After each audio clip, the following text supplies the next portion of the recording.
Assalamualaikum warahmatullahi wabarakatuh. Perkenalkan, saya Loni Rausi Anggun Munica, NPM 2301051012 dari D3 Perpajakan. Di sini saya akan menjelaskan tentang materialitas dalam audit. Apa itu materialitas? Materialitas adalah besarnya salasaji atau penghilangan informasi dalam laporan keuangan yang dalam konteks keadaan sekitarnya dapat mempengaruhi keputusan ekonomi pengguna laporan keuangan.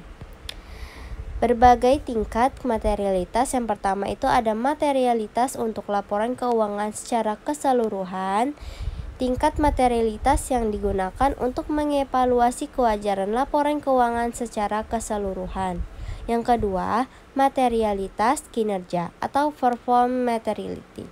Tingkat materialitas yang lebih rendah dari materialitas keseluruhan dan ditetapkan untuk mengurangi kemungkinan salasaji yang tidak dikoreksi dan tidak terdeteksi secara agregat melebihi materialitas untuk laporan keuangan secara keseluruhan. Yang ketiga, ada materialitas khusus atau specific materiality. Tingkat materialitas yang lebih rendah yang ditetapkan untuk saldo akun, golongan transaksi atau pengungkapan tertentu di mana salasaji dengan jumlah yang lebih rendah dari materialitas keseluruhan dapat mempengaruhi keputusan pengguna laporan keuangan. Contohnya, pengungkapan terkait dengan kepatuhan terhadap peraturan perbankan. Yang keempat, dipengaruhi oleh faktor kuantitatif dan kualitatif. Faktor kuantitatif ini biasanya melibatkan persentase dari tolok ukur seperti laba sebelum pajak, pendapatan, total aset, atau ekuitas. Dan yang kelima, faktor kualitatif. Mempertimbangkan sifat salasaji seperti ketidakpatuhan terhadap peraturan, kecurangan, atau dampak terhadap kemampuan perusahaan untuk melanjutkan kelangsungan usaha. Yang keenam, direview dan direvisi. Tingkat materialitas dapat direview dan direvisi selama audit berlangsung jika auditor memperoleh informasi baru yang mengubah penilaian awal mereka. Apa sih resiko audit itu? Risiko audit adalah menyatakan opini audit yang tidak tepat ketika laporan keuangan mengandung salasaji material. Dengan kata lain, risiko bahwa auditor kecolongan dan tidak mendeteksi adanya kesalahan material. Komponen resiko audit. Yang pertama itu ada resiko bawaan atau inherent risk atau IR. Kerentanaan suatu asersi terhadap salasaji material dengan asumsi tidak ada pengendalian internal terkait.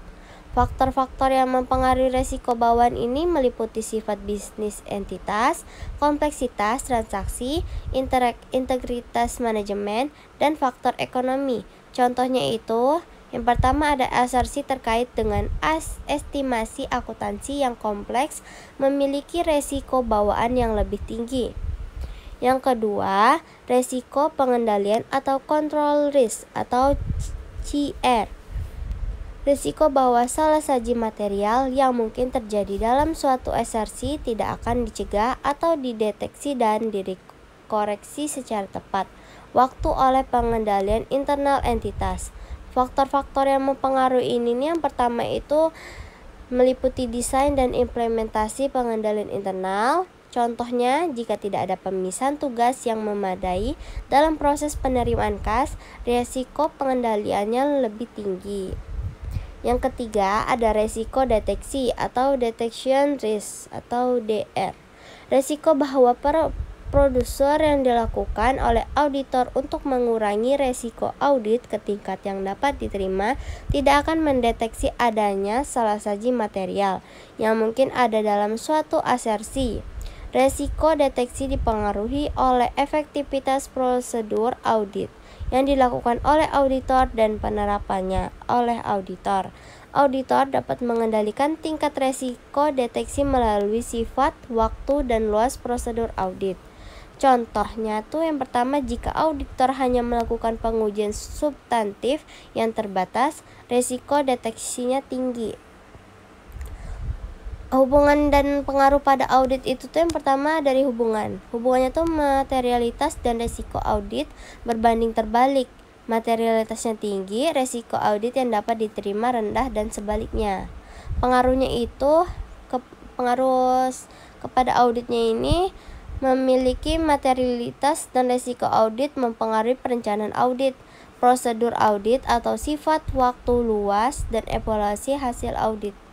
Sekian presentasi saya. Wassalamualaikum warahmatullahi wabarakatuh.